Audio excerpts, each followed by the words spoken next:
Otro repaso. ¿Sí se ve la presentación, compañeros?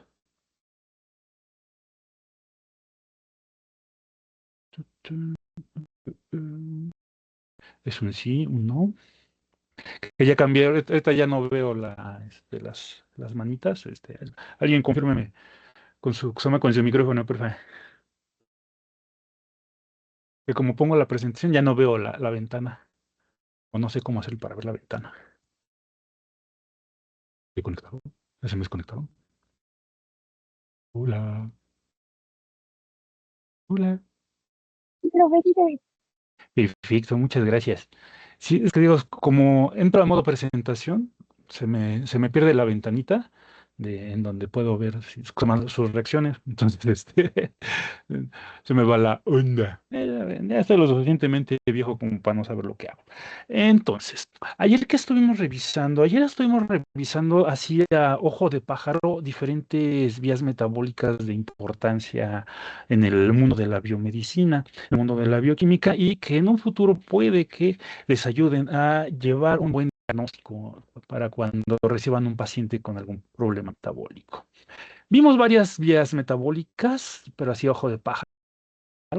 En primer semestre, el temario, los alcances del temario de bioquímica uno no es que ustedes lo conozcan al nivel enzimático, sino que conozcan cuál es su resultado neto, de dónde viene, a dónde va y dónde ocurre y para qué ocurre.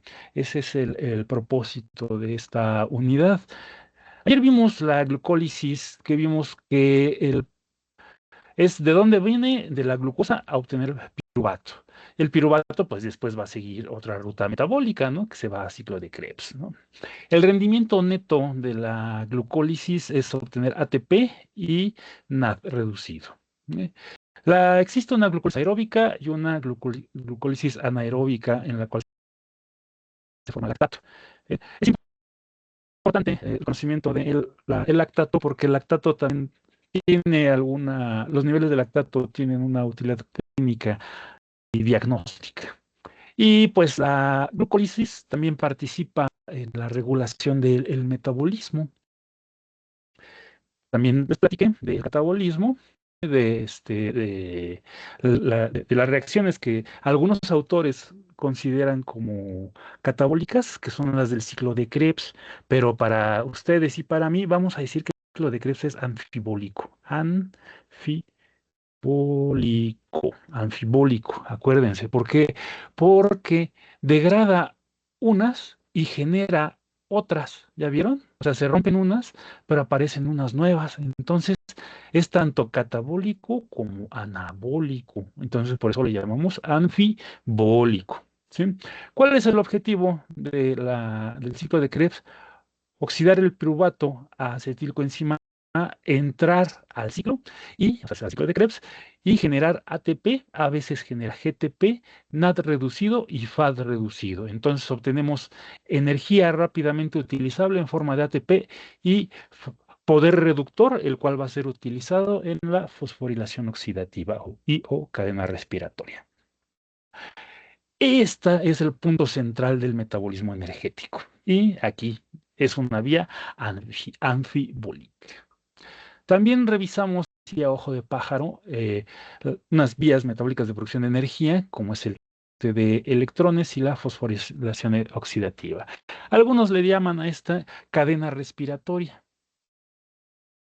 Cadena respiratoria. ¿Por qué? Porque realmente esto se conoce como respiración celular, en donde está ocupando oxígeno, para ser el aceptor de electrones. El receptor final, el aceptor final de electrones, convirtiéndolo en agua. Si bien recordamos, el dióxido de carbono se produce en ciclo de Krebs y el agua, que es uno de los desechos que también se puede utilizar para otras cosas metabólicos, es el agua. ¿Sí? Se produce en cadena respiratoria. ¿En dónde ocurre? En la membrana mitocondrial interna. El día de hoy también muchos de los compartimentos en los cuales ocurren estas reacciones y por qué ocurren en compartimentos. ¿Qué ocurre en la cadena respiratoria o en el transporte de electrones? Se intercambian NAD y FAD. ¿Para qué? Para bombear protones. Y como se bombean protones, estos protones van a generar un gradiente de concentración en el espacio intermembranal. Vamos a tener más aquí en el espacio intermembranal y menos aquí en la matriz mitocondrial. El día de hoy vamos a ver en dónde está cada una de estas cosas. Entonces se generan muchos de estos protones, los cuales son utilizados para generar ¿qué? Vamos a tomar un ATP y fosfato inorgánico para convertirlo en ATP. ¿Cómo se llama esta enzima? La ATP sintasa. ¿Cómo se intercambia el FAT y el NAD? Igual también se une a uno los, de los complejos enzimáticos de la cadena respiratoria, ¿sí? Y va a ayudar a que se bomben también protoncitos, los cuales van a ser utilizados igual en la síntesis de ATP. ¿Sí? La síntesis de ATP ocurre por la ATP sintasa y aquí es en donde ocurre la mayor producción de ATP. Algo que no les mencioné ayer y que es algo bastante interesante son los venenos que pueden actuar en la cadena respiratoria. Son interesantes muchas de estas sustancias porque vamos de arriba para abajo. Miren, aquí les muestro el monóxido de carbono, el monóxido de nitrógeno y el cianuro. Les estoy mostrando algunos gases que se consideran venenosos. ¿Qué ocurre con estos gases venenosos? Interrumpen la cadena respiratoria actuando como aceptores finales de los electrones. Y como actúan como aceptores finales de los electrones, no permite que haya un flujo de electrones. Entonces, ¿qué pasa con la mitocondria? Como no hay flujo de electrones, no hay bombeo, ¿qué va a pasar? No se va a producir ATP. Y si no se produce ATP, se muere la mitocondria. Y cuando la mitocondria se muere, la célula se va a morir. Hay otros venenos que actúan a diferentes niveles. Hay unos que se conocen como desacoplantes. Este es el DNP o dinitro fenol. El fenol, ¿qué hace? Actúa como aceptor de electrones y como es liposoluble, pasa a través de la membrana. Entonces rompe el gradiente de protones. ¿Y qué pasa con la ATP sintetasa? Pues no, sintasa no puede producir ATP. Tenemos algunos otros que tienen nombre de antibiótico, la oligomicina y la antimicina. La oligomicina inhibe el bombeo de los protones por gradiente de concentración, impidiendo la producción de ATP. La antimicina, ¿sí?, se une al complejo 3, ¿sí?, ¿para qué? E impide también el flujo de electrones. ¿Qué pasa cuando impide el flujo de electrones? Se atoran las otras enzimas, los otros complejos enzimáticos y no se pueden producir el bombeo de los protones.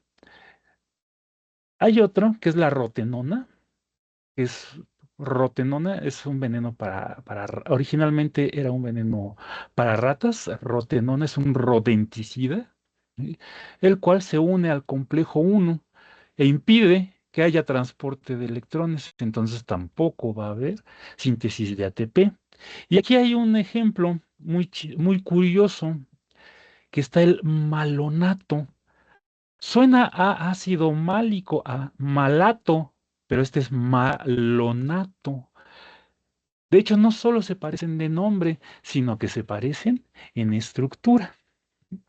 Como se parecen en estructura, va a inhibir al complejo 2. ¿Y por qué ocurre esto? Como se parece en estructura al malato, el malato inhibe a esta enzima, ¿sí?, que es la succinato deshidrogenasa. Y es la misma succinato deshidrogenasa del ciclo de Krebs. Y como el malato es un producto del ciclo de Krebs, entonces cuando hay mucho de algo que se parece al malato, inhibe al succinato reductasa por una especie de retroalimentación negativa. Lo vamos a ver el día de hoy un poquito más adelante. Entonces, este es algo que se parece a un producto del metabolismo que va a inhibir a una de las enzimas del ciclo de Krebs. También anduvimos viendo la beta-oxidación, que es la degradación de ácidos grasos a acetilcoenzima A, y también se aprovecha para generar NAD y FAD que van a ser utilizados en la cadena respiratoria o de transporte de electrones y en la fosforilación oxidativa. ¿Y de dónde viene el nombre de fosforilación oxidativa? Porque aquí tenemos cofactores reducidos, ¿ya vieron? ¿Cómo van a terminar?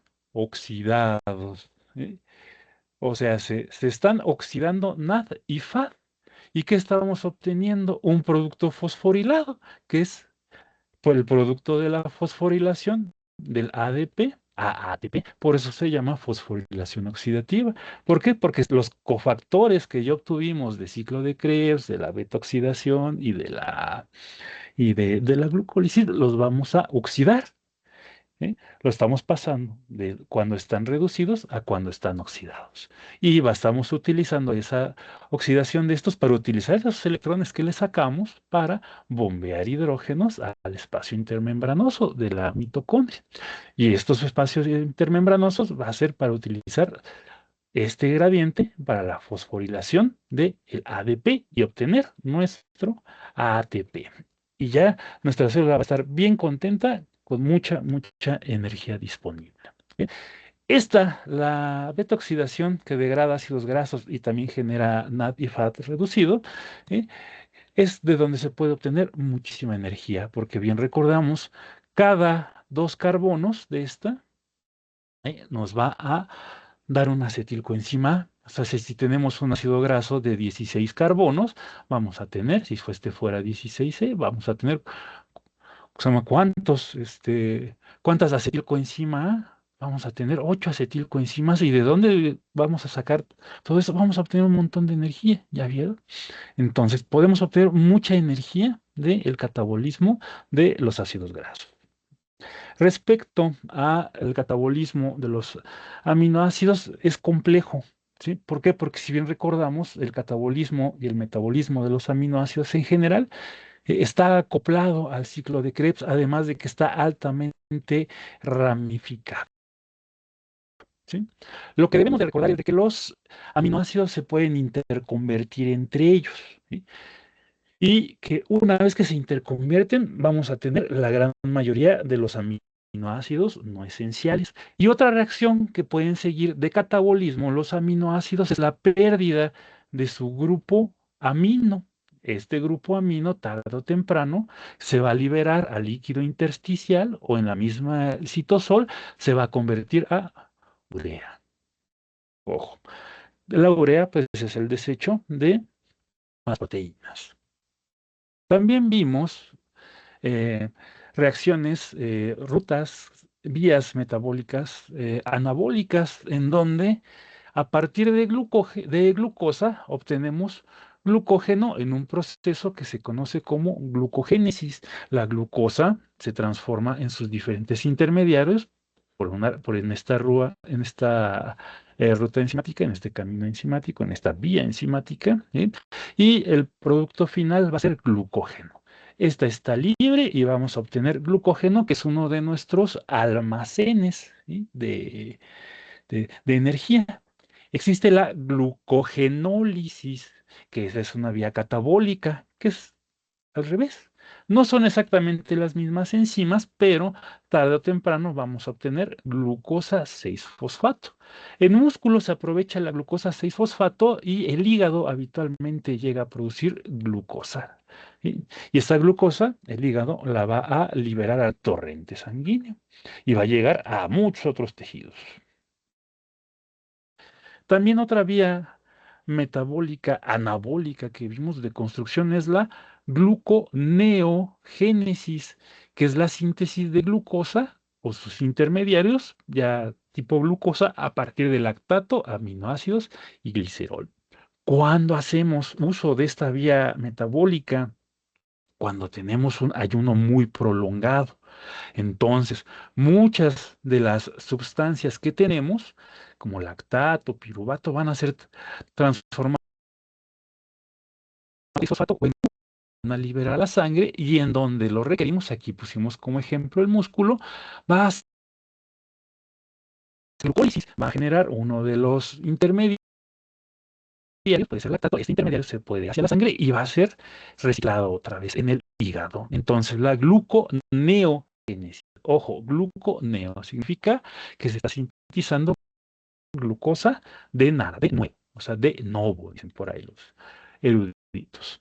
También vimos las vías metabólicas de síntesis de ácidos grasos y lípidos, en donde a partir de acetilcoenzima A, estas ácidos grasos sintasa las va uniendo, se van condensando, ¿sí? Se van condensando, sufre una serie de transformaciones hasta que ya tenemos un pequeño ácido graso al cual le podemos poner otra coenzima y vamos a tener uno de 6 y si vuelve a caer en este ciclo vamos a tener uno de 8 y si vuelve a caer en este ciclo vamos a tener uno de 10, así hasta tener ácidos grasos de 12, 14, 16, 18 y 20 carbonos que son los más abundantes en nuestro cuerpo.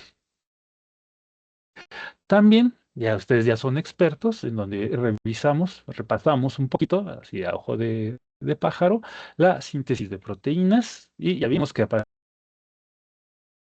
proteínas se sintetizan a partir de aminoácidos en el proceso primero de transcripción y luego de traducción. También repasamos lo que era la síntesis de ADN a partir de nucleótidos, en donde está involucrada la síntesis de ADN en la replicación y en la expresión, pues no es más que la transcripción,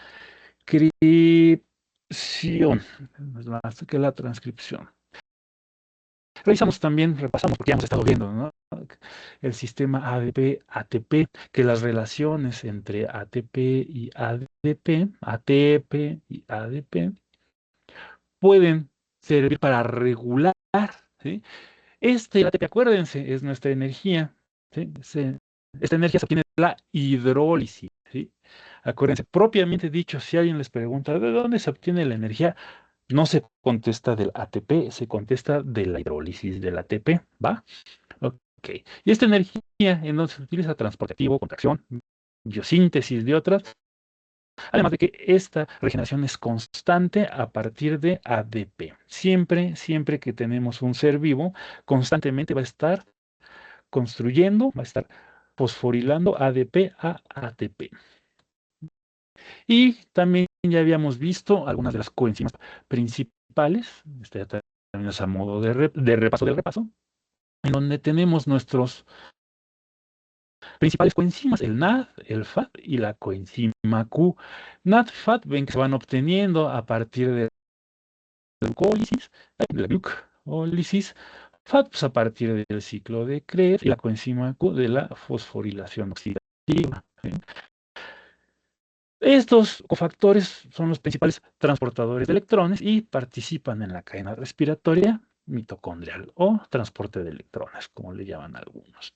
¿Cuáles son las implicaciones clínicas de muchas de estas alteraciones que podemos encontrar en el metabolismo? Pues una de las más conocidas es la alteración del metabolismo de la glucosa en la diabetes mellitus. ¿Sí? Hay enfermedades mitocondriales que pueden causar baja en la producción de ATP. ¿Sí? Hay defectos hormonales que pueden hacer que disminuya la producción de ATP, por ejemplo, el hipotiroidismo. También podemos tener que la obesidad y la desnutrición pueden ser consecuencia de algún desequilibrio energético o de alguna falla en la regulación por alguna hormona.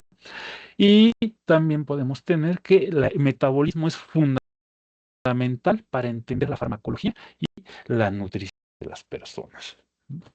¿Y dudas hasta aquí, chicos? ¿Preguntas?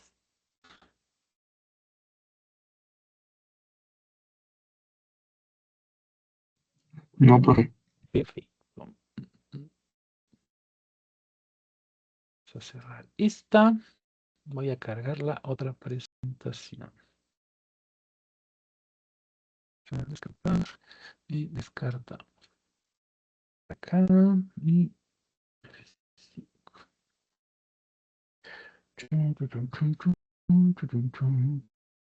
vamos a compartir la pantallita. Una presentación. Listo. Ya se ve la otra presentación, chicos, la que dice 5.6, mecanismos. Sí, ya se ve. Perfecto. Ok. Esta ya es la parte completa y enteramente integrativa de nuestra Zoom. Ustedes ya deben de conocer lo que son enzima, ya deben de conocer lo que son las sustancias.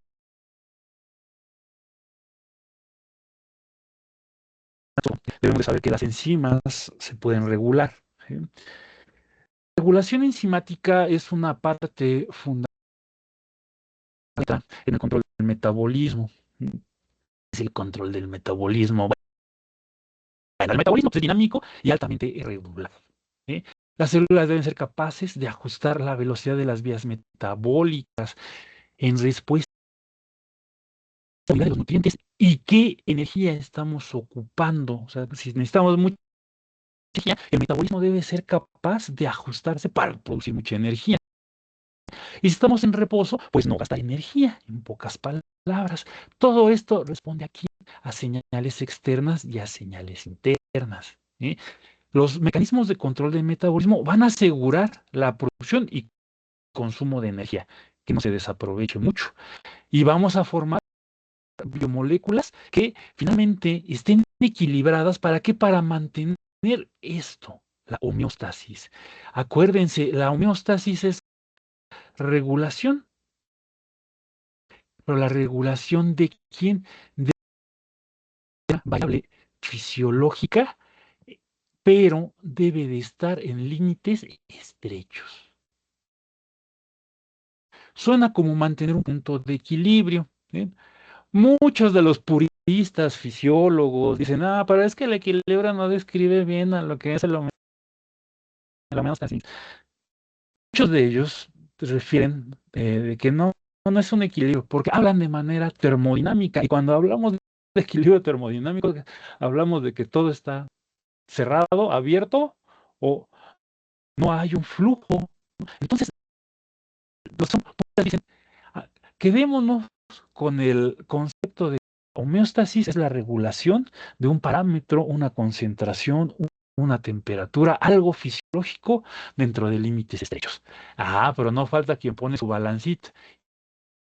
Y de inmediato pensamos, pues es equilibrio, ¿no?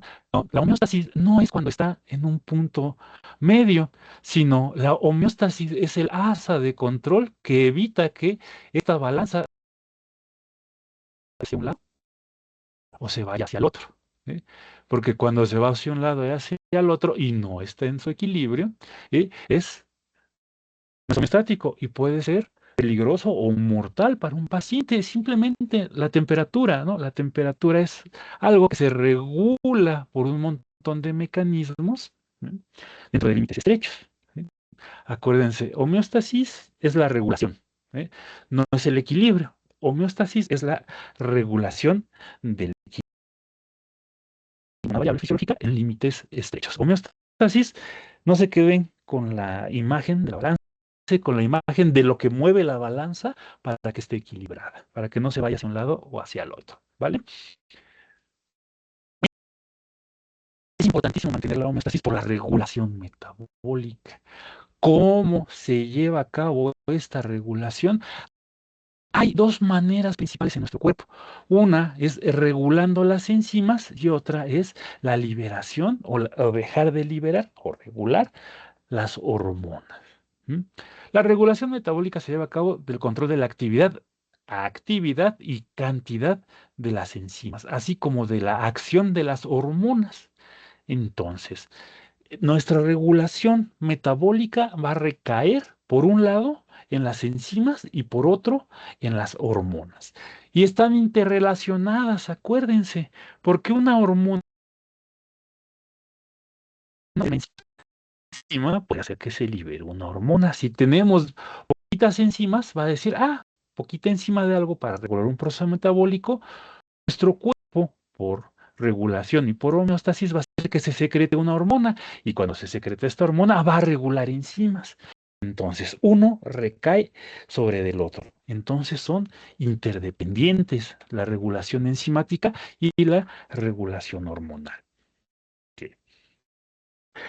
Hay muchas formas de regular a las enzimas, las cuales, pues algunas ya las vimos. Una, y la más común, y que todo el mundo debe de conocer, y que todos los profesores de fisiología y de farmacología les insistimos que conozcan, es la regulación alostérica.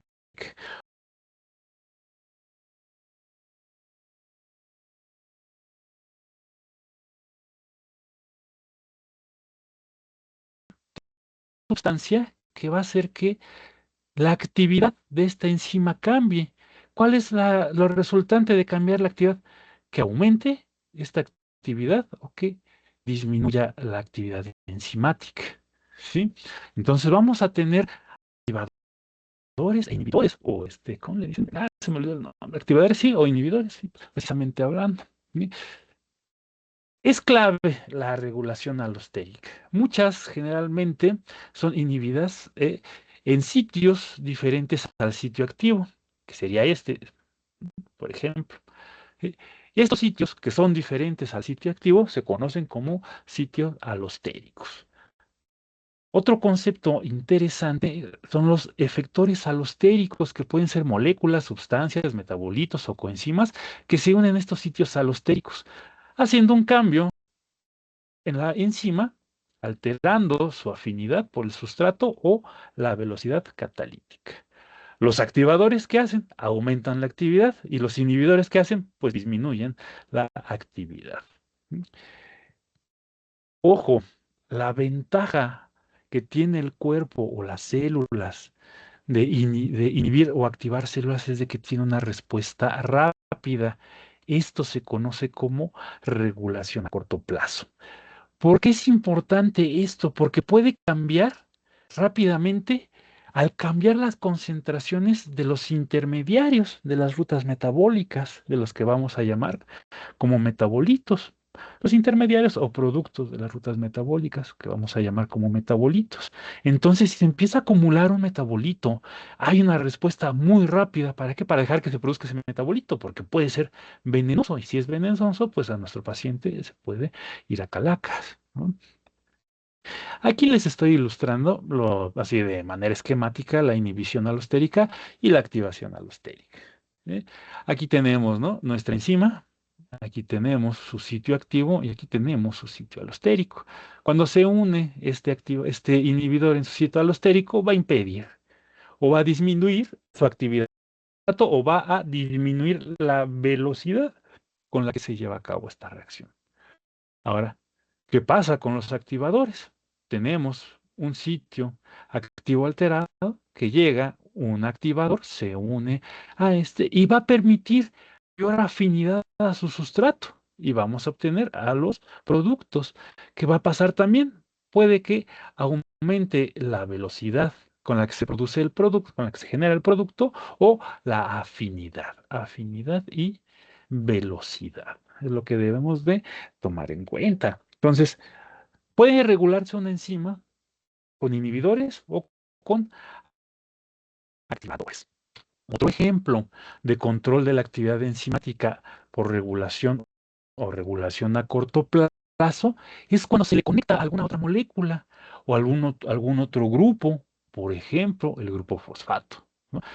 Cuando se le conecta o se le adiciona o se le quita a alguno de estos grupos, se puede modificar la enzima, va a cambiar su conformación y entonces pues va a cambiar su actividad. ¿Qué era su conformación? Pues la forma en que está plegada o está dispuesta en el espacio. Esa es la conformación.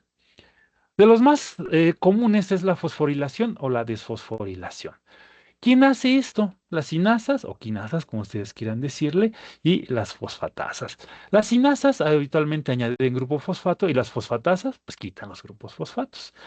Las sinasas fosforilan y las fosfatasas desfosforilan. ¿Cuál es el efecto en las enzimas? Pueden activarlas o pueden inactivarlas, ¿sí? Y dependiendo si esa enzima forma parte de una cascada de señalización, va a ser el efecto que va a tener en la célula. Si bien recordamos, un ejemplo que vimos fue en la ruta de señalización para hidrolizar el glucógeno, para generar glucosa a partir del glucógeno activada por glucagón. Hay otros ejemplos, que es la acetilación, la metilación, la ribosilación, por ejemplo. Esta es una fotocopia de un libro de Pharma, en donde podemos, aquí les muestro yo algunos ejemplos, como es la fosforilación, en donde está la enzima, entonces alguna sinasa va a tomar ATP, va a generar ADP y la enzima fosforilada. Aquí hay grupos consenso o hay lugares, hay aminoácidos ya en la cadena, residuos de aminoácidos que en la cadena que van a ser fosforilados. Tiosina, serina, adenina y histidina. Otra modificación covalente es la adenilación, en donde se le pone una adenina. Se llama esta adenina a la enzima y también puede modificar su actividad. Se le puede poner adenosin difosfato, ribosidad. También es otra de las modificaciones más comunes. Y la metilación es ponerle este grupo chiquitito, que es el CH3. Estas son las modificaciones covalentes más conocidas, más comunes que podemos encontrar para regular la enzima. También se puede regular la, la actividad enzimática a corto plazo por la disponibilidad del sustrato. Como dicen por ahí, pues si hay más sustrato, pues va a haber más producto. Si hay menos sustrato, pues va a haber menos producto. Y aquí también aprovechamos esta diapositiva porque nos están poniendo un inhibidor competitivo. Y los inhibidores competitivos se pegan al sitio, se unen al sitio de acción, al sitio catalítico. Por ejemplo, aquí está el sustrato, pero pues va a llegar el inhibidor competitivo y va a ocupar ese lugar, impidiendo que se una el sustrato a su sitio de toma catalítico. Y los no competitivos, todos son alostéricos. Alostéricos. Todos los que son alostéricos son no competitivos. Esta gráfica nos están poniendo, nos están mostrando que dentro de más sustrato, mayor velocidad de reacción va a haber. ¿Y eso qué se va a implicar? Reacción, ¿sí? Entonces, así se regulan nuestras enzimas.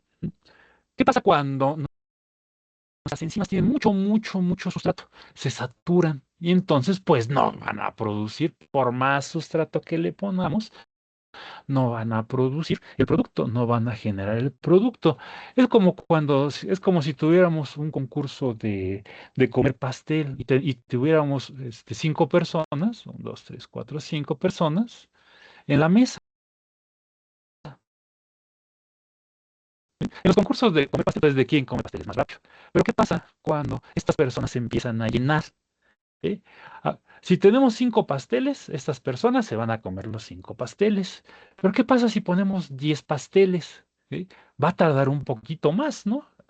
¿Qué pasa si ponemos 20 pasteles? ¿Qué pasa si ponemos 100 pasteles? Va a llegar un momento en que van a estar llenos y no van a poder comerse todos los pasteles. Entonces eso quiere decir que nuestras enzimas, en este caso nuestros comensales, los concursantes, están saturados, ¿no? Entonces la saturación es una forma de regular las enzimas a corto plazo.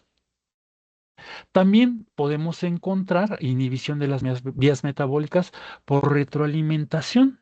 ¿Sí? Supongamos, vamos a partir de aquí que tenemos nuestro sustrato que se une a la enzima que lo va a metabolizar y va a generar un producto intermedio que vamos a decirle, vamos a llamarle con la letra A.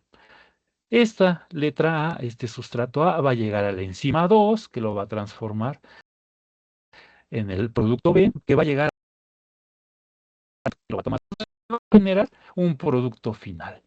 Y ocurre y acontece, resulta y resalta, dicen por ahí, que este producto final puede inhibir a la primera enzima. Entonces, cuando llega a su sustrato, no lo va a recibir. Entonces, esto se conoce como regulación lejana o producto lejano o regulación lejana. Muchas de nuestras reacciones así ocurren. Por ejemplo, el mismo ATP. es un inhibidor alostérico de la respiración celular. Cuando tenemos mucho ATP, disminuye la afinidad de las enzimas de la cadena respiratoria por el NAD y por el FAD, por ejemplo. Entonces, este es uno de los mecanismos que más se utilizan en la regulación de nuestras enzimas. Entonces, repasando, ¿m? La regulación alostérica es importante. La Esta es más parte de la regulación, esto sigue siendo parte de la regulación alostérica. La modificación por hacer un enlace con otra molécula, también, o sea, modificación covalente, eso es a lo que se refiere.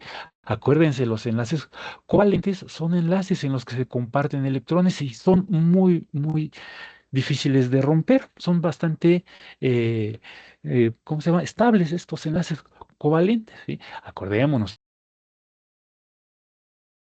tenemos enlaces iónicos, tenemos enlaces covalentes y enlaces coordinados. Los enlaces iónicos son los más débiles, luego siguen los coordinados y al final los más estables son los covalentes. Entonces, si se le une algo, necesitamos una enzima para romperlo, en pocas palabras. No se rompe tan espontáneamente. Ok. También, entonces, otro de los mecanismos de control por disponibilidad de sustrato, mucho sustrato, mayor velocidad, pero hasta cierto punto, hasta el punto de saturación de la enzima. Otro de los más importantes es la inhibición por retroalimentación, en donde uno de los productos lejanos va a inhibir el inicio de la vía. Bueno, ahora, ¿qué ocurre a largo plazo? A largo plazo tenemos otros mecanismos. El mecanismo más importante de regulación a largo plazo es la inducción y represión de síntesis enzimática. Eso quiere decir que va a haber mecanismos en donde vamos a regular la expresión génica, en donde cuando se induce, aumenta la expresión. Entonces, inducción más expresión, represión menos expresión. Es a lo que se refiere con inducción y represión enzimática. Nosotros ya revisamos el glucagón, por ejemplo, de que además de favorecer a través del AMP cíclico, favorecer la activación de la proteína sinasa A, también puede ayudar a la síntesis de proteínas gluconeogénicas. Esa es la otra partecita en donde venía de nuestro cuadro, de nuestro diagrama en el ejemplo. ¿Eh? ¿Cuáles son las ventajas de la regulación por inducción o expresión? Permite adaptaciones metabólicas a largo plazo, como es el ayuno prolongado o cambios en la dieta. Y la regulación enzimática a largo y a corto plazo toma mucha importancia en las adicciones y en la nutrición y en desórdenes metabólicos. Metabólicos. ¿Por qué? Toma mucha importancia porque en las adicciones, ¿qué ocurre? Tenemos una sustancia a la cual la persona se vuelve adicta, puede hacer que se active la síntesis de proteínas para darse rápidamente de quién, la sustancia con la que te estás intoxicando, entonces va a generar que estas células a donde está llegando la sustancia con la que te intoxicas produzca más enzimas. ¿Y cuál va a ser el resultado en el paciente que tiene una adicción? Pues de que va a necesitar más sustancia porque su cuerpo está produciendo más enzimas. Es una forma de respuesta de nuestro cuerpo que se conoce como tolerancia. ¿Qué ocurre en la diabetes mellitus 2? Hay cambios que hace que disminuya la afinidad del receptor de insulina a la insulina. Entonces, ¿qué pasa? Pues desaprovecha la insulina la mayoría, la glucosa la mayoría de los tejidos. Y que tienen un cambio y remodelación a largo plazo. Por ejemplo, en el hipotiroidismo y en el hipertiroidismo vemos inclusive remodelación de la glándula tiroides, ¿no? De que puede producir bocio. Entonces se está regulando la síntesis de proteínas. Hay otra forma de regular a largo plazo la, se llama la cantidad de enzimas que tenemos, las concentraciones enzimáticas. ¿Y otra cuál es? Pues una de las más sencillas, degradar la proteína. ¿Sí? Uno de los ejemplos que aquí les muestro es la tripsina. La tripsina, pues, es una enzima que se secreta en el tracto gastrointestinal. ¿Sí? Esta se secreta principalmente según recuerdo, en el estómago. Ya después me corregirán. Según en el estómago, la tripsina. Sí, pero conforme va pasando, lo que sí es bastante activa, conforme va avanzando el bolo, la tripsina lo va degradando, ¿no? La tripsina actúa, es una proteasa, actúa en las proteínas que acabamos de ingerir, en las recién ingeridas. ¿Sí? Le gusta el pH ácido relativamente. ¿Sí? Pero conforme va avanzando el bolo que lleva los restos de aminoácidos, todavía lleva proteínas y lleva la tripsina, conforme va avanzando en el tracto gastrointestinal, hay enteropeptiasas que la van a romper. Cuando la rompen, pues obviamente, pues ya no va a ser activa. ¿Sí? ¿Esto en qué cambia? Pues cambia la vida de las enzimas. Aquí le dicen la vida media. Como hablamos de no una molécula, sino de que varias moléculas son secretadas, muchas moléculas son secretadas, hablamos de que la vida en la que la mayoría de las células, de que más de la mitad de las células se destruye, disminuye. ¿Sí? Y ese pues, es un punto de control, ¿verdad? Ok. Hasta aquí, chicos, ¿preguntas?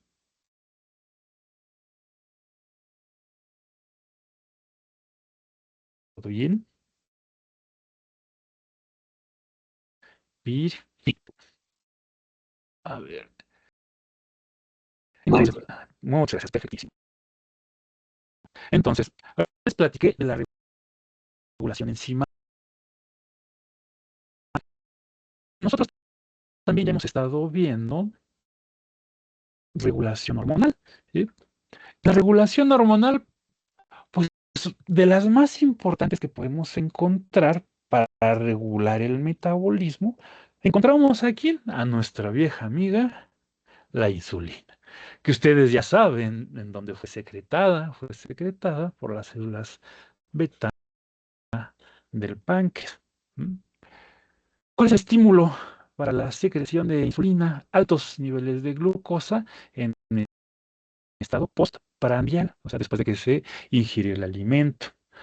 Se dice que funcionalmente es una hormona anabólica que promueve la captación de glucosa, perdón, en músculo y tejido adiposo. ¿Sí? La síntesis de glucógeno, o sea, la glucogénesis, en hígado y en músculo, y la síntesis de triglicéridos en tejido adiposo. Además de que el resultado en sangre es que reduce la cantidad de glucosa en sangre, o sea, se reduce la glicemia. Ustedes ya bien lo conocen, digo, no está por demás repasarlo. Tenemos a los islotes de Langerhans, islotes pancreáticos, en donde las células beta van a secretar la enzima, ¿no? Entonces, vamos a tener diferentes estímulos que van a hacer que la célula beta secrete insulina. Dentro de ellos, pues va a ser las cantidades circulantes en sangre de glucosa, de fructosa, aminoácidos, lípidos, etcétera, etcétera, etcétera. El mismo glucagón, el péptido similar al glucagón, activación adrenérgica y activación noradrenérgica también puede, perdón, activación colinérgica. Insulina, y como es una hormona, es endocrino, va a llegar a los adipocitos y el otro lado va a llegar a los músculos. En músculos va a favorecer la síntesis de proteína, va a aumentar la captación de glucosa y va a aumentar la gluconeogénesis. Glucogenogénesis, pero es glucogénesis. Va a aumentar la síntesis de glucógeno. ¿Qué pasa? en adipocitos. Aquí está, los adipocitos me da mucha gracia porque el núcleo está así como que quiere salirse, así como que está empujando, así como que auxilio, auxilio. Un gordo me está aplastando, un fat me está aplastando, la grasa me está aplastando.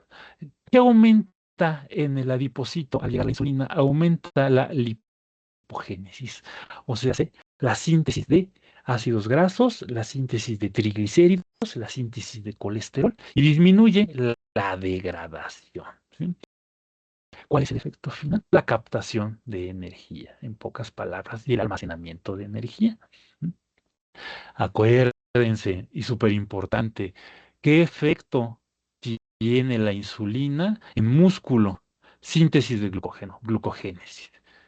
En hígado y en músculo, ¿sí? También se sintetiza glucógeno. ¿Sí? ¿Qué pasa en tejido adiposo? Aumenta la captación y la síntesis, disminuye la degradación de lípidos. ¿Sí? Súper importante. La insulina nos está diciendo ahorra energía. No es su contraparte, el glucagón que se produce en las células alfa pancreáticas, hace todo lo contrario, ¿sí? Es una hormona catabólica. ¿Quién la estimula? Niveles bajos de glucosa en sangre. ¿Sí? Cuando se libera, ¿sí? ¿Qué hace? Promueve la liberación de glucosa a la sangre, ¿sí? Promueve la glucogenólisis. Glucogenólisis, la síntesis de glucosa a partir de, o la degradación de glucógeno. ¿Sí? Y también va a hacer que aumente la gluconeogénesis en el hígado. ¿Cuál es el resultado final? Aumenta las concentraciones de glucosa en sangre, o sea, se hace la glucemia. Una vez que llegó el estímulo, que disminuyeron los niveles de glucosa en sangre, las células alfa pancreáticas van a secretar glucagón, va a llegar al sistema nervioso central, a tejido adiposo pardo, a hígado y a tejido adiposo blanco. ¿Qué ocurre? El sistema nervioso central va a hacer que disminuya la ingesta. Va a inhibir la inhibición de la ingesta. Va a hacer que aumente la ingesta. ¿Qué pasa con el gasto energético? Porque se aumenta el gasto energético, aumenta la termogénesis, aumenta la lipólisis y como consecuencia va a disminuir la grasa corporal y va a hacer que disminuya el peso corporal. Ay, perdón, está pasando por la ventana un niño que está llorando bien feo. Disculpen. Vaya, no es. Va a llegar al sistema nervioso central, a tejido paradiposo, a hígado y a tejido blanco adiposo. ¿Sí? ¿Qué ocurre? Hace que. Aquí dice inhibe la ingesta, inhibe la inhibición de la ingesta. En pocas palabras, va a hacer que aumente la ingesta, nos va a dar hambre. Aumenta el gasto energético, aumenta la termogénesis, aumenta la lipólisis y disminuye la grasa corporal y disminuye el peso corporal. Eso es lo que hace el glucagón. Ojo, porque a los pacientes obesos no se les da glucagón, porque los vamos a descompensar. ¿Sí? No se, no se debe de administrar así a la, ¿cómo se llama? A la brava glucagón. Sí se puede. ¿Sí? En casos muy, muy graves. ¿Sí? Pero, ¿qué pasa cuando el paciente habitualmente llega? El paciente cuando ya está desnutrido, se le da glucagón, lo podemos matar. Pero, ¿qué pasa si a un paciente obeso se le da glucagón? Lo vamos a descompensar. ¿Por qué? ¿Qué va a ocurrir en hígado? Va a empezar a liberar glucosa en sangre y la glucemia alta, recuerden, no es buena. ¿Sí? Por eso el glucagón no sirve para bajar de peso. ¿Sí? La insulina es súper efectiva, es así, inclusive a los pacientes que no producen insulina, a ellos sí se les administra su insulina. Hay muchos tipos de insulina, ya conforme vayan cursando la carrera, las van a ir revisando. Hay de acción corta, de acción larga, ultra larga, y la que puede llevarse el paciente a su casa, que son de acciones sostenidas. Ok. ¿Dudas hasta aquí, chicos?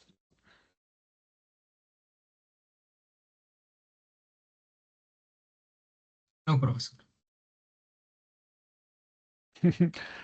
De alguna extraña forma, mi teléfono se activó y está grabando lo que estoy diciendo. Ok. Las otras hormonas que ya revisamos fue la adrenalina y el cortisol, pero lo revisamos a nivel molecular, ¿verdad? Ahora vamos a revisarlo pues a nivel del cuerpo. ¿Mm? La adrenalina y su hermana, la noradrenalina, o como les dicen algunos, epinefrina y norepinefrina, son, adrenalina es lo mismo que epinefrina, noradrenalina es lo mismo que norepinefrina. Entonces, son equivalentes, son términos equivalentes, es la misma sustancia, ¿sí? ¿Dónde se originan? En médula suprarrenal y en terminaciones nerviosas. En médula suprarrenal se origina tanto la adrenalina y en las terminaciones nerviosas, principalmente la adrenalina. ¿Cuál es el nivel de la médula suprarrenal? La adrenalina, noradrenalina, ejercicio, estrés y la misma hipoglucemia. ¿Ya vieron? O sea, si disminuye la cantidad de glucosa en sangre, ¿eh? Va a hacer que se libere adrenalina y noradrenalina. ¿Cuál es la función? Preparar el cuerpo para una contrariedad, para una posible lucha o para huir. Se movilizan rápidamente las reservas de energía. Aumenta la degradación del glucógeno, aumenta, o sea, hace la glucogenólisis hepática y muscular y que también la lipólisis en tejido adiposo. ¿Mm? Este mecanismo pues, ya lo habíamos visto, ¿sí? O sea, hace pocas palabras, es lo mismo. Si se dan cuenta, llega la adrenalina y va a activar a una proteína G de tipo S, va a activar a la adenyliciclasa, la adenyliciclasa va a hacer que se genere ANP cíclico, va a activar a la proteincinasa A, la proteincinasa A va a activar a la fosforilasa del glucógeno, vamos a tener la fosforilasa del glucógeno activa y la fosforilasa del glucógeno activa, ¿quién va a producir? Glucosa 6-fosfato. ¿Mm? La glucosa 6-fosfato rápidamente se puede transformar en glucosa. El músculo habitualmente queda en glucosa 6-fosfato. Se degrada el glucógeno a glucosa 6-fosfato. La glucosa 6-fosfato ya la pueden utilizar todas las células, pero el hígado a veces se convierte en glucosa y es lanzada a la sangre. En músculo y en hígado y en las células que necesitan nutrientes, pues van a sufrir la glucólisis y se van a transformar en piruvato o ácido pirúvico. Piruvato o ácido pirúvico son casi equivalentes. La otra hormona que revisamos, para les quiero platicar un poquito más de dónde actúa y cómo actúa, es el cortisol. ¿Sí? ¿De dónde se produce? Cortisol, corteza suprarrenal. Pues el otro fue pues, estrés agudo, la hipoglucemia. ¿Qué vemos aquí? Crónico. La palabra crónico quiere decir que es prolongado. ¿Sí? También el ayuno prolongado o ayuno crónico, estrés prolongado o ayuno crónico. Son los estimulantes, son los estímulos. ¿Sí? ¿Cuál es su función? Es catabólica también. Promueve la gluconeogénesis hepática o se hace la producción de nuevo de glucosa, ¿sí? Que favorece también, ojo, la degradación de proteínas musculares. ¿Sí? Esta degradación de proteínas musculares es para obtener aminoácidos que van a ser desaminados y transformados en acetilcoenzima A o en precursores, en lactato, por ejemplo, precursores de los en la gluconeogénesis y para la lipólisis. Les voy a poner un ejemplo extremo. Busquen así de un tito, prisioneros de videos en YouTube de intercambio de prisioneros de guerra de Rusia y Ucrania. Ahí se los pongo. ¿Eh? Van a ver que los prisioneros de guerra que son de Rusia están gorditos y van a ver que los prisioneros de guerra que vienen, que están regresando a Ucrania, están flaquitos, ¿sí? Están en muy mal estado. Supuestamente ambos, que bueno, habrá que verlo, y pues este tipo de experimentos no se pueden hacer, habrá que verlo. Supuestamente reciben las porciones de alimentación, sus alimentos, en lo que pues las convenciones internacionales ordenan, ¿no? O sea, su proporción de alimentos con las calorías adecuadas, pues para que el prisionero de guerra pues no fallezca. Entonces, si los ven, supuestamente tienen las mismas, la misma alimentación y la misma actividad de prisionero de guerra, entonces, ¿por qué están más flaquitos los ucranianos? Una de esas respuestas podría ser el estómago, ¿sí? Porque no es lo mismo de estar encerrado, ¿eh? Como un prisionero en una cárcel, por ejemplo, estar encerrado en la cárcel. El estrés en las cárceles rusas es muchísimo más alto, ¿no? Porque los maltratan. Obviamente, cuando un paciente o un prisionero está estresado, van a activar al cortisol, va a promover la degradación de proteínas de las grasas. Por eso uno ve fotos de antes y después de los prisioneros ucranianos y se ve que han perdido masa muscular. Mientras uno ve las fotografías de los prisioneros rusos rara vez se ve que pierden masa muscular, mientras que los prisioneros ucranianos sí han perdido masa muscular. O sea, no solo pierden tejido adiposo, pierden masa muscular. Una de las proteínas controlada el cortisol. Ya vimos el mecanismo, se une a su receptor, se transporta y va a modular la transcripción de proteínas, en este caso que van a promover la gluconeogénesis y que van a promover la lipólisis. Otro de los mecanismos de regulación hormonal que podemos encontrar, que regulan el metabolismo, pues son las hormonas tiroideas. La T3 y la T4, la triodo y la tetrayodo, tiroxina o tironina, dependiendo del estado de maduración de la enzima, ¿sí? ¿Dónde se secretan? Pues en la glándula tiroides. Y la estimula una hormona estimulante. La hormona tiroides, acuérdense,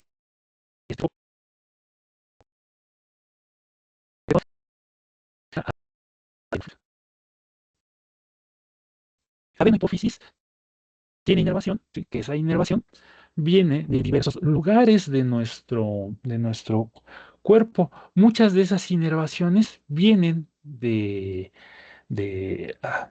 órganos sensoriales, de neuronas sensitivas, de centros de integración en el sistema nervioso central, las cuales van a decir, hace falta hueso o hace falta energía. Entonces voy a liberar hormona tiroides estimulante. La hormona tiroides estimulante va a llegar a la tiroides y cuando llega a la tiroides se va a secretar estas hormonas, T3 y T4. Ok. T4 no es activa, ¿sí? T4 va a viajar por toda la sangre hasta llegar al tejido blanco. Va a llegar, va a cruzar, porque ¿qué creen? Es liposoluble, ¿sí? T4 se le dice T4 porque es tetrayodo, tironina. Va a sufrir la pérdida de un yodo y se va a convertir en triyodo tironina. Se va a unir a su receptor, se va a translocar hacia el núcleo, va a fungir como un factor de transcripción en donde va a sintetizar RNAs mensajeros de proteínas que van a hacer que aumente, ¿sí?, la respuesta a la tiroides. O sea, va a secretar para, por ejemplo, aumentar el consumo de oxígeno, enzimas que aumenten el consumo de oxígeno y la producción del calor. También va a aumentar algo que se conoce como la tasa metabólica basal. ¿Qué es la tasa metabólica basal? Es tanto el consumo de oxígeno como la producción de calor, como el aprovechamiento de la glucosa para que después de todo el metabolismo se transforme también en ATP. En pocas palabras, va a favorecer la producción de energía. ¿Mm?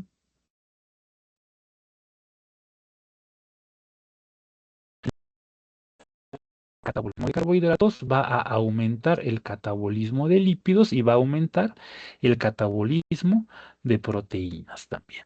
¿Sí? Así actúan nuestras hormonas tiroideas. ¿Qué pasa cuando una persona tiene hipotiroidismo o no produce estas hormonas?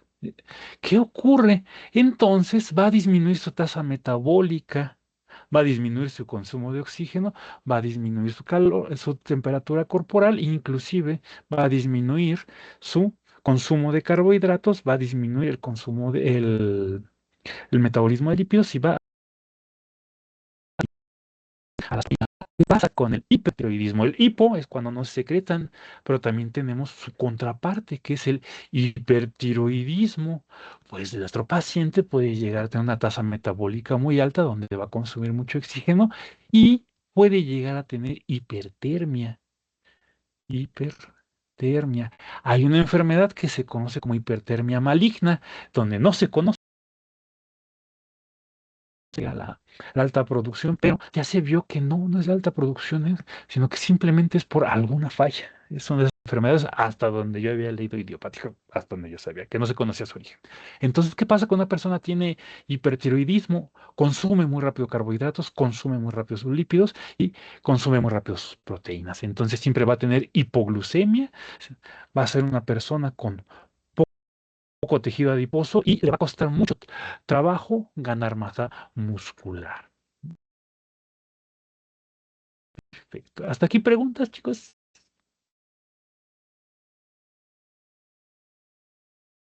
Creo que no.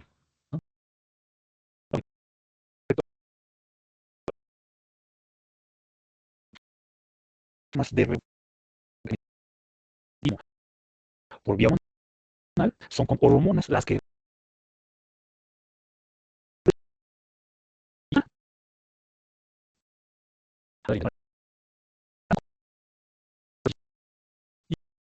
hormonas tiroideas, ¿va? Entonces, ya los mecanismos los repasaremos en la siguiente clase. Todo esto ocurre, el metabolismo ocurre en diferentes compartimentos y niveles de compartimentalización para mantener los niveles enzimáticos. Un nivel enzimático, cuando hablamos de niveles, estamos hablando de la cantidad de enzimas. Además de la regulación de la actividad y la cantidad de las enzimas, ¿sí? Hay algo que se dice organización espacial de las vías metabólicas.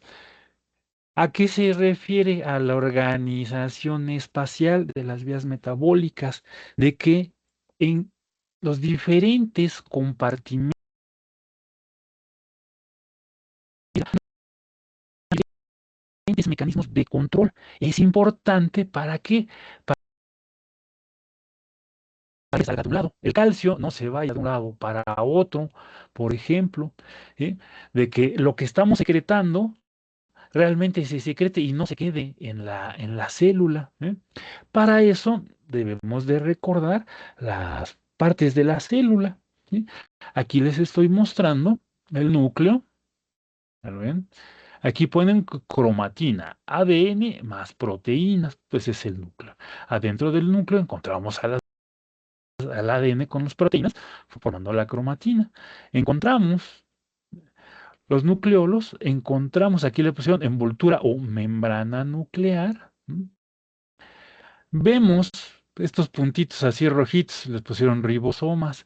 Los ribosomas los podemos encontrar en el retículo endoplásmico también. Hay en retículo endoplásmico rugoso y retículo endoplásmico liso. Cerca del núcleo encontramos el retículo endoplásmico rugoso y lejos vamos a encontrar el retículo endoplásmico liso. Ahí es en donde se lleva la síntesis de proteínas. Vamos a encontrar mitocondrias. Las mitocondrias, pues es la fabriquita energética en donde se hace el ATP.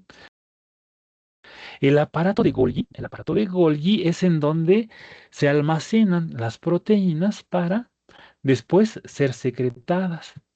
Regresando un poquito al retículo endoplásmico o endoplasmático, como quieran decirle, es en donde se lleva a cabo el plegamiento de las proteínas. Aquí tenemos otra. Tenemos lisosomas y peroxisomas. Los lisosomas se destruyen los organelos viejos. Los peroxisomas son vesículas que tienen una alta cantidad de ácido y de peróxido de hidrógeno, donde también se pueden destruir proteínas, por ejemplo. Y tenemos la membrana, al final, ¿sí? La membrana que tenemos que delimita la célula. Tenemos algunos pequeños organelos, que aquí los pusieron como filamentos de actina o microfilamentos, microtúbulos que están hechos de tubulina, centriolos, que es en donde a veces se organizan para después segregar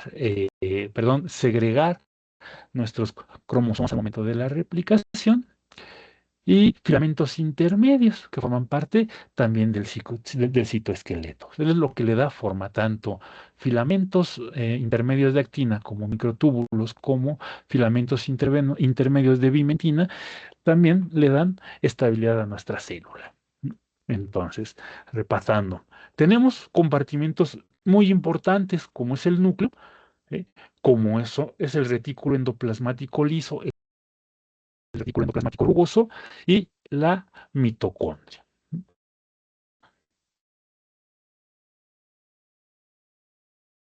Entonces,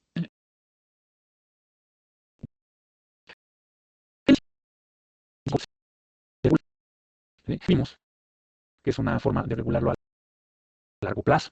¿Sí? Estos niveles enzimáticos, ¿sí? Que es la inducción de estas enzimas, es una forma de regularlos. La síntesis de enzima, ¿sí? Recae en la transcripción de ADN a RNA mensajero y después a proteína. Hormonas y metabolitos pueden activar o reprimir la expresión de genes específicos. Entonces, así vamos a controlar muchos de nuestros niveles enzimáticos. Aquí les estoy mostrando yo una diapositiva en donde aquí tenemos unas células a las cuales se les extrajo un transportador. Este transportador es el que transloca moléculas pequeñas, tipo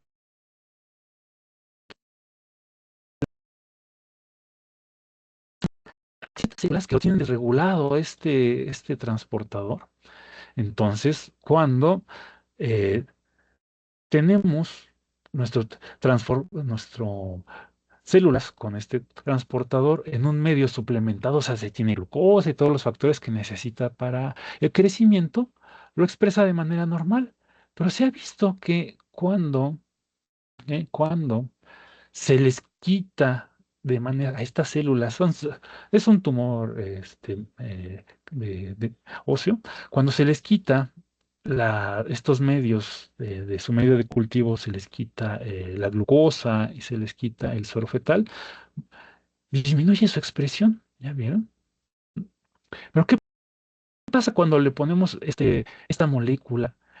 Otra vez aumenta su expresión, ¿ya vieron? Entonces, una forma de regular el metabolismo es sintetizar proteínas, sintetizar las enzimas o los transportadores o degradarlas, porque ya vimos, ¿no? Que cuando le quitamos, se degradan. O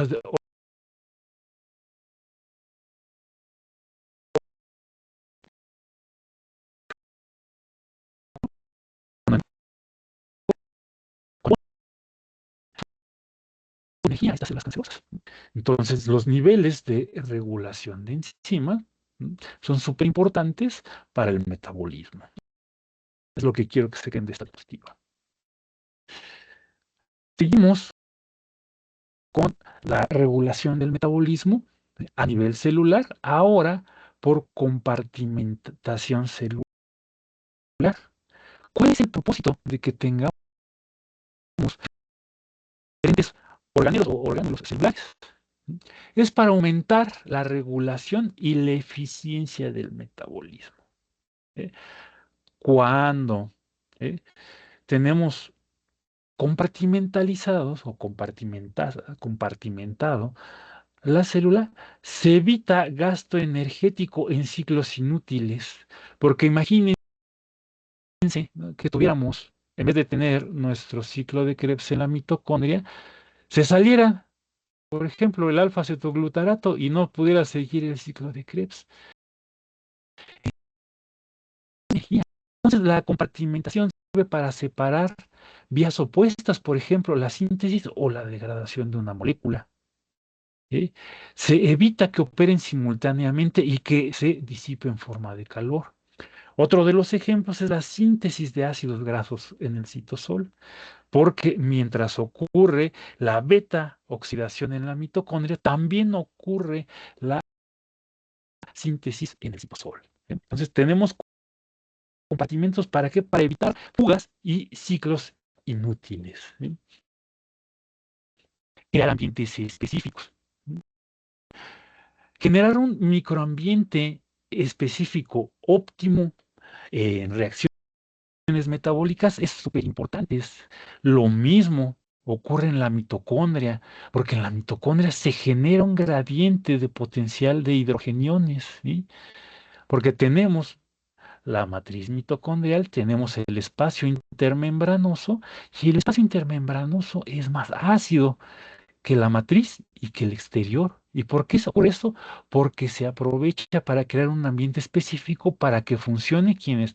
La ATP sintasa. Para eso se aprovechan.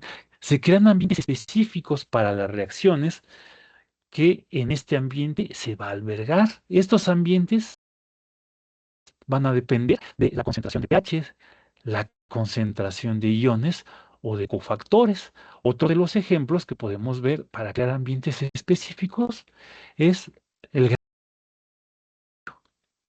gradiente que tenemos de potasio, porque siempre en el exterior de la célula vamos a tener más sodio y en el interior de la célula vamos a tener más potasio. Vamos a tener menos potasio en el exterior y vamos a tener menos sodio en el interior. Entonces, se crean ambientes específicos por compartimentalizar. También controla el flujo de metabolitos. Los organelos actúan como barreras selectivas. ¿Para qué? Para regular el paso de metabolitos en alimentos. Ejemplos de donde está compartimentalizado es el núcleo. En el núcleo tenemos nuestro DNA. ¿Qué pasaría si el DNA estuviera en el exterior, así flotando en el citosol? Constantemente se estarían transcribiendo de manera aberrante genes, pero al momento de estar protegido en el núcleo, no se están generando de manera inespecífica RNAs mensajeros. Aquí les voy a mostrar un ejemplo de en dónde ocurren algunas de nuestras reacciones y algunos de los ciclos.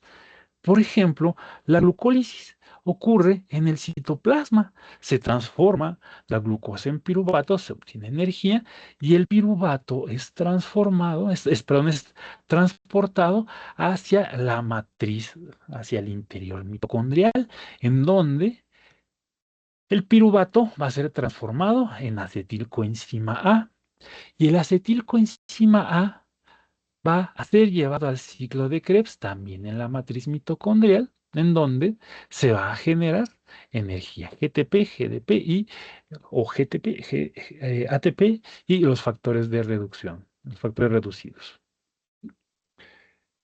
Los productos NAD reducido, FAT reducido, van a ser llevados hacia las crestas mitocondriales. Y en las crestas mitocondriales es en donde tenemos la cadena respiratoria de transporte de electrones y la fosforilación oxidativa, en donde vamos a tener mucho ATP.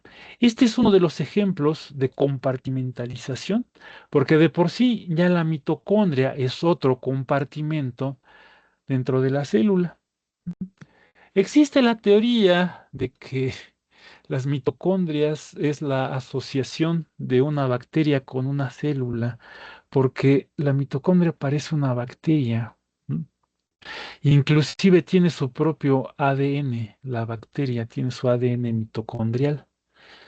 Parece que es circular y es como el de las bacterias. Entonces, la mitocondria es como una especie de fabriquita de energía que se asoció con la célula eucariota en algún momento de la evolución, ¿sí? Y nos asociamos nuestras células eucariotas con la mitocondria para obtener energía. Inclusive el DNA mitocondrial es muy estable, ¿sí?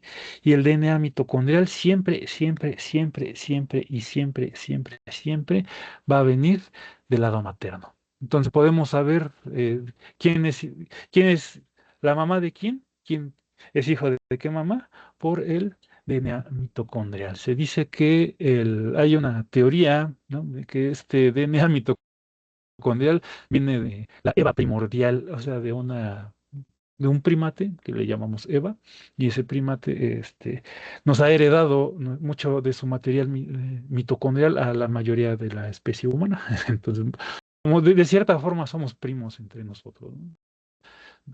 Parecería que somos hijos de la misma mamá, pero hay pequeños cambios. Hay familias y hay grupos étnicos que tienen pequeñas modificaciones en el DNA mitocondrial. ¿Eh?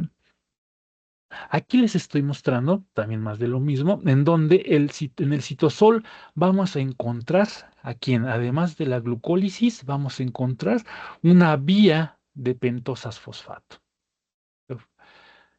donde se producen NADPH, algo parecido al natrioreducido, y precursores de nucleótidos, o sea, de los precursores de nuestros ácidos nucleicos. También en el citoplasma se sintetizan los ácidos grasos y parte de la gluconeogénesis aquí se lleva, porque sale el ácido láctico, el lactato, sale el piruvato y lo que sigue pues es la producción de glucosa 6-fosfato. Entonces, parte de la gluconeogénesis se lleva a cabo en la citosol y otra parte, pues, en la mitocondria. Ok. El ciclo de Krebs, sí o sí, se lleva en la mitocondria. La cadena de transportes de electrones o cadena respiratoria, como quieran decirles, y la fosforilación oxidativa, sí o sí, se lleva a cabo en la membrana interna de la mitocondria. La beta-oxidación de ácidos grasos sí o sí se tiene que llevar a cabo en el interior de la mitocondria, en la matriz mitocondrial. El ciclo de la urea. El ciclo de la urea se lleva parcialmente en la mitocondria. El ciclo de la urea, que, que es a partir de diferentes restos de aminoácidos, se genera urea, ¿sí? La urea sale de la célula y es vertida, pero hay restos que se reciclan. ¿Para qué? Para volver a construir aminoácidos. Esto ocurre parcialmente en la mitocondria, porque mucho de la transaminación va a ocurrir en la mitocondria y mucho de la formación de la urea va a ocurrir en el citosol. Parte de la gluconeogénesis se va a llevar a cabo en el interior, se hace la producción de piruvato y a partir del lactato.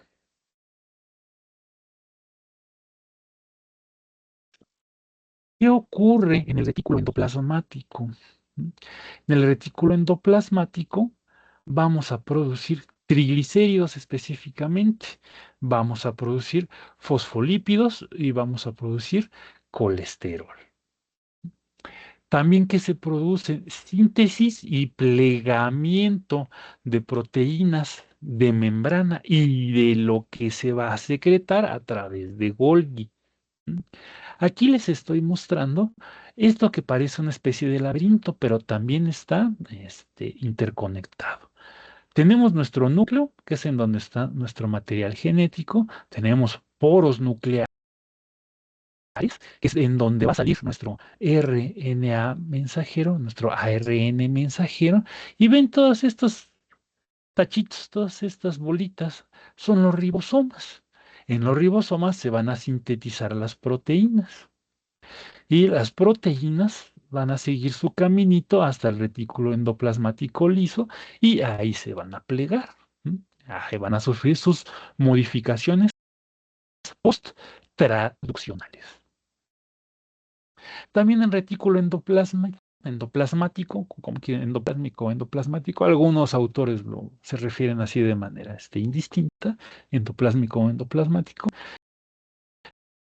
También se encarga de desintoxicación de fármacos, porque ahí vamos a encontrar citocromos de la familia P450. Esos son súper importantes en el metabolismo de fármacos. Está en la parte microsomal, esos son microsomas, esos los encontramos en el hígado principalmente. Vamos a encontrar que también tenemos otros compartimentos, que son los lisosomas. Liso, cuerpos de descomposición. Liso, bueno, soma es cuerpo y liso pues se descompone, ¿no? ¿Qué va a ocurrir ahí? Degradación de macromoléculas como proteínas, lípidos, carbohidratos y ácidos nucleicos. Y también vamos a ver que vamos a encontrar pedacitos de organelos viejos. Macromoléculas como proteínas, como fosfolípidos, también como de glicolípidos, también como de proteolípidos, se van a degradar ahí. Acuérdense, hay combinaciones entre las macromoléculas. Vamos a ver que se degradan polisacáridos, glicolípidos, glicoproteínas. Vamos a ver que se degradan principalmente los RNAs mensajeros, los RNAs de regulación, como los microRNAs y los RNAs pequeños, no se destruyen ahí. Algunos y otros. A veces simplemente se quedan ahí flotando. Peroxisomas, los peroxisomas participan en la beta-oxidación, ¿sí? En la beta-oxidación podemos encontrar una parte importante de, de lípidos ya oxidados, ¿sí? Pero la gran mayoría de lo que se dedica a los peroxisomas es reacciones que producen peróxido de hidrógeno, el cual pues luego va a ser. ¿Para qué se ocupa el peróxido de hidrógeno? Es una de las señales que cuando se rompen los peroxisomas le dicen a la célula que se muera.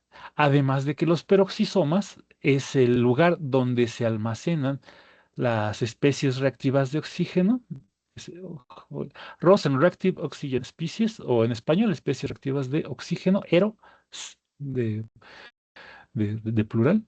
Ahí se almacenan esas especies reactivas de oxígeno, o sea, todo lo que las agresiones oxidativas que llegan del exterior, ahí se van a almacenar en los peroxisomas para degradarlos. ¿Por qué? Por la catalasa, que es una enzima que rompe el peróxido de hidrógeno, dos de peróxido de hidrógeno, las rompe en agua y oxígeno molecular, más H, por ejemplo. Entonces, ojo, retículo endoplásmico, síntesis de lípidos, fosfolípidos y colesterol. También vamos a encontrar plegamiento y síntesis de proteínas y la desintoxicación de fármacos.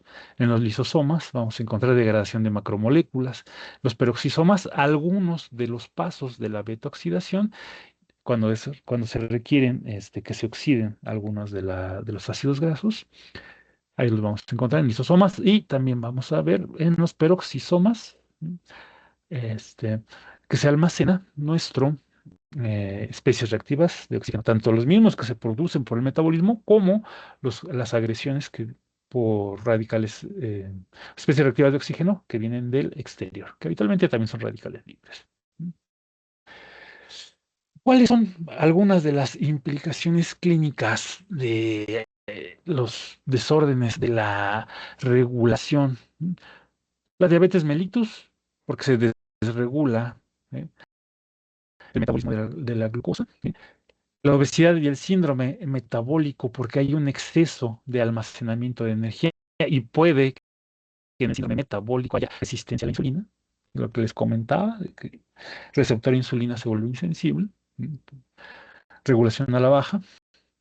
Otra de las implicaciones son algunas enfermedades de almacenamiento lisosomal en las cuales se pueden acumular macromoléculas no degradadas. Uno de esos ejemplos es el Alzheimer.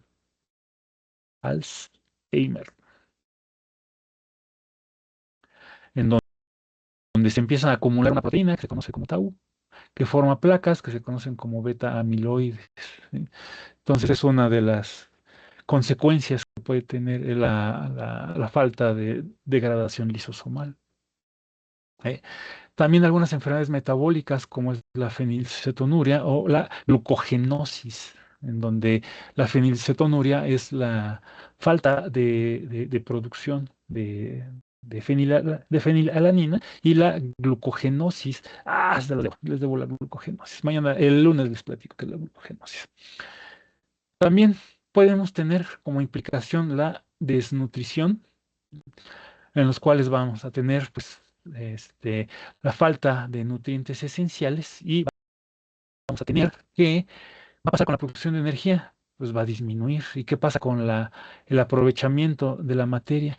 Va a disminuir también, ¿sí? Y también vamos a tener algunas alteraciones metabólicas importantes en el cáncer, ¿sí? Por ejemplo, muchos tumores presentan que se conoce como el efecto Warburg o Warburg, como quieran ustedes decirle. ¿Qué es el efecto Warburg? El efecto Warburg es cuando las células tumorales no les interesa utilizar glucosa, donde pueden utilizar cualquier otra molécula, ¿sí? Directamente. Muchas de las células cancerosas utilizan lactato como fuente de energía. Y no solo eso, en el efecto Warburg, la glucosa que viene no se convierte en piruvato, sino que se queda en lactato. Se prefiere la glucólisis como forma de producción de ATP sobre la producción de ATP y de factores reducidos en el ciclo de Krebs. No les gusta entrar al ciclo de Krebs, sino que se prefiere la glucólisis sobre el ciclo de Krebs. Entonces, cuestiones importantes. Cuando escuchen Warburg, acuérdense de una célula cancerosa que puede aprovechar lactato o algunas otras moléculas como cuerpos cetónicos, ¿sí? Para obtener energía, y que se prefiere la glucólisis en lugar del ciclo de Krebs. Estas células cancerosas literalmente entran en huelga. Ok. Hasta aquí dudas, chicas. Se acabe la clase del día de hoy. Vamos a descompartir. Ahí estoy. Hola. Quitamos. Bueno, les iba a preguntar. Ya vieron que subí un artículo al Classroom, ¿verdad? Ya lo vieron. Ahí dejé algunas de los lineamientos del trabajo que me van a entregar. ¿Mm? Ahora sí que quiero preguntarles cuándo me lo entregan. ¿Opiniones? Yo les propongo el 23. ¿Qué dicen?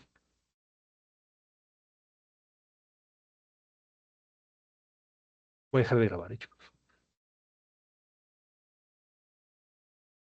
Ahí está. Sí, no hay problema. Ahí estuvo.